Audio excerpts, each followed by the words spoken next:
Helluva Boss should not exist.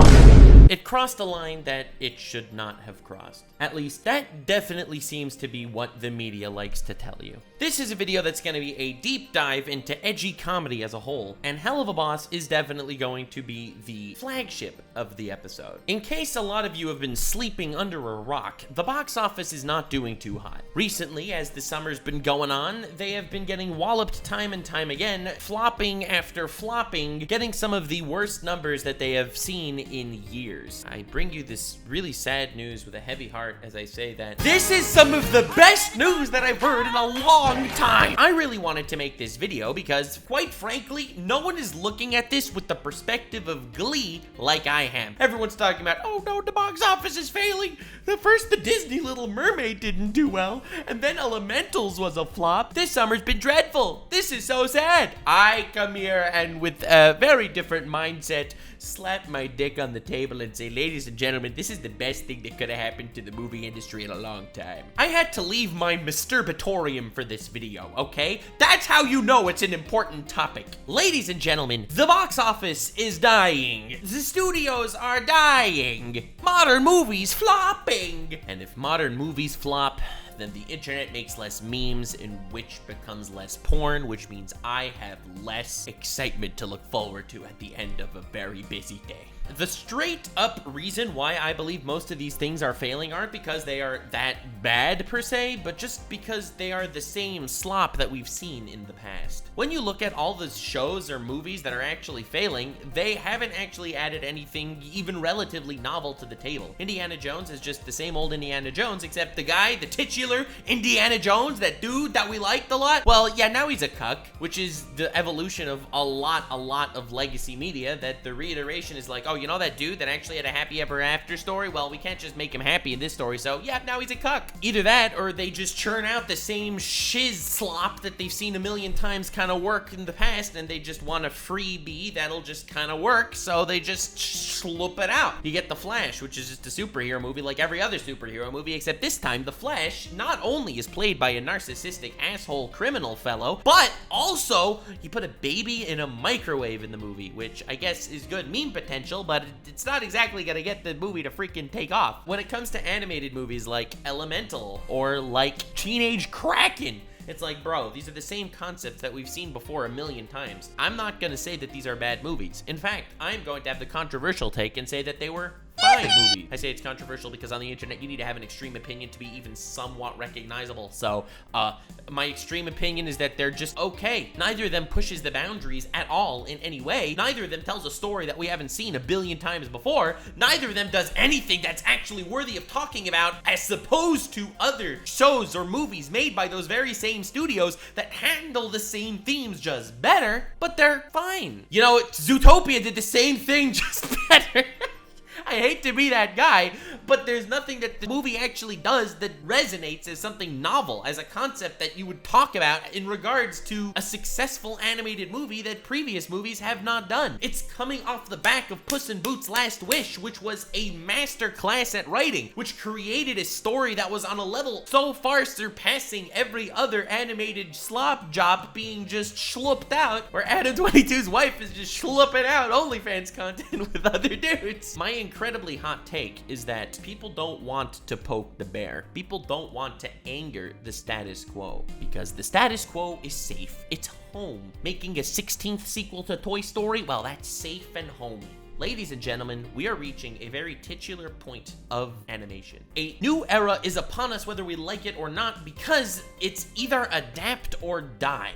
That is how the world has always worked. Adapt or die is a way of life. Survival of the fittest has been around for a long time, and it is time that these massive juggernauts, these colossal entities in the entertainment industry, whether it's superhero slop, or whether it's legacy destroying Indiana Jones garbage or Star Wars shiz, or whether it's, quite frankly, mediocre, unoriginal, beautifully animated Pixar or DreamWorks movies. We have reached a point where it is no longer monetary or monetizable to the extent that they want it to be, and that is when they get the kick in their pants. This is why I head back to the original premise. Helluva Boss, South Park, are very, very much alive, and for very different reasons. When it comes to South Park, it's edgy comedy and it's jokes that it makes talking about relevant things. It's basically something not afraid of the status quo. It's not afraid of falling in line with the corporate juggernauts to actually manage to get the rise out of people that it needs. And it can tell stories to levels of complexity and emotional depth sometimes that even the most high-budget, beautiful, wholesome story just cannot capture because it is depraved. I love how edgy comedy is actually having some sort of a renaissance, telling stories on a level so much deeper than all the recent shiz, and also actually willing to rock the boat to actually get some eyeballs. The biggest failure that shows like Elementals and Teenage Kraken had that they were massive failures wasn't even that they were so bad,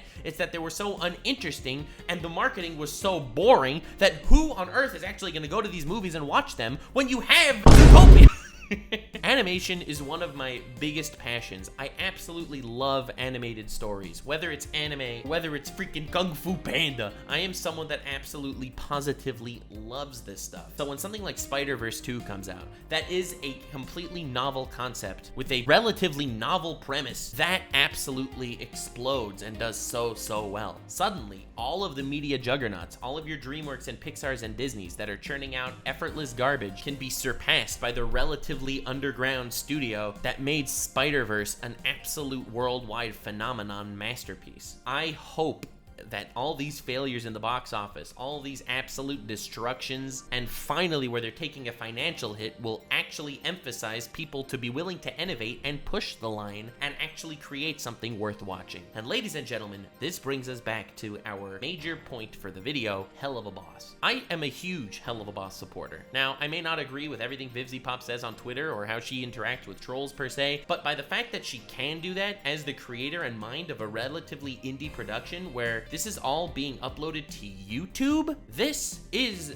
the future. Helluva Boss is willing to do things that the corporate studios are not willing to do. It takes place in hell, and all these characters are very morally twisted. They're sleeping around, they're cheating on their spouses, they're literally murdering innocent people for the sake of it. They kill children because I guess they were contracted to kill children. Upfront and honest look at toxic relationships, at drug abuse, at burnt bridges, at manipulation, at kidnapping, all of this horrible stuff that's always touched with absolute pristine gloves and tweezers buttoned up to make it look like the most beautiful example of what is considered completely loved and accepted by everyone on Twitter. That is going to give you the most pristine carbon copy basic bitch content you'll ever find, and frankly, it's not working. Yes, people hate Helluva Boss, but quite frankly, it needs to be divisive in some way to say something worth saying. I love that Helluva Boss is able to tackle any content or topic or disgusting or vile exhibit of human nature it wants, and it's a setting that stuff can absolutely thrive. Not only that,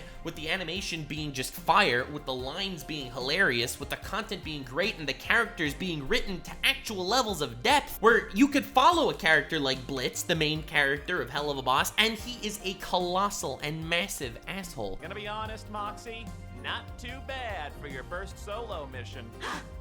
Really, sir? No, not really. You're a fucking disgrace. He is a manipulator and a murderer, an adulterer and a swindler. Yet he is someone that can have the mantle of this main character of Helluva Boss, and you can cry for him when you realize how broken he truly is. This is a story that actually does push the envelope to some degree. I don't know how on earth YouTube is letting it stay here, but thank God they are, because this right here is the future of animation. It's the indie concept. It's pushing the envelope. It's creating something new. Because you know what? Every Helluva Boss episode is getting more views than some of these massive multi-company project juggernauts. Now, Elementals is a good movie. It's not groundbreaking, but it's fine. And it's Pixar. And it's huge. And it hits any audience possible because it's the most, not edgy, not divisive movie ever created. Despite that fact, the song of the movie, Steal the Show, has 10 million views on YouTube, which is a lot.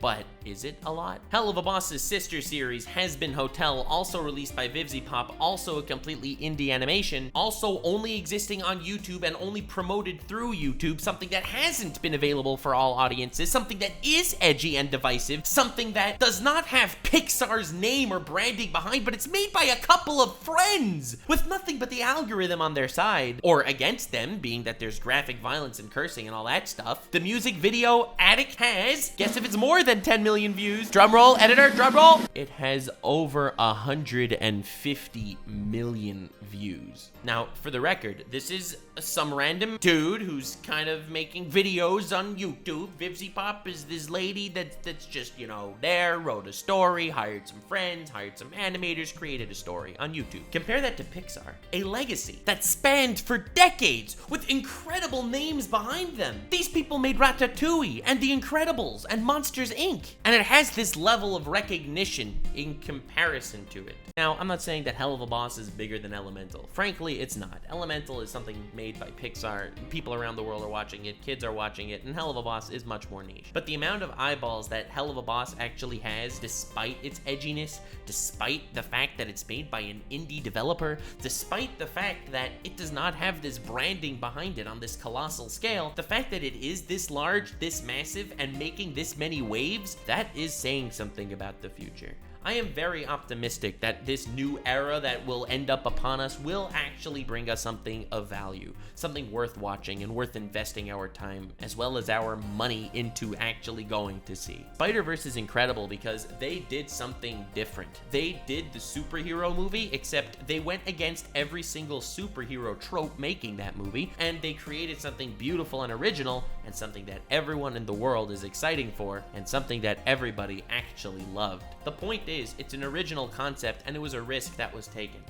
It was a risk with the first movie as well. If you remember when the original Spider-Verse came out, we have really saw a massive recession when it comes to 2D animation in the West. And quite frankly, I think Spider-Verse straight up brought that back with style and pizzazz that we have not seen since, well, ever. It redefined an entire genre, and I really think Spider-Verse 2 is the nail in the coffin for the modern sludge that's being put out, and will force them to adapt into some way where hopefully one day we'll see something worth seeing from these studios that have been dwelling in mediocrity for the past many years, where it's finally catching up to them. When I see something like Spider-Verse, or Helluva Boss, or South Park do things that the status quo does not do and succeed, that is what makes me excited to see a future animated project that blows my mind and opens my heart. It is something that we have not been seeing lately, and it is something that, well, obviously, the studios are beginning to realize. A lot of people looked at this like it was incredibly grim, like movies are dying, like this is the end.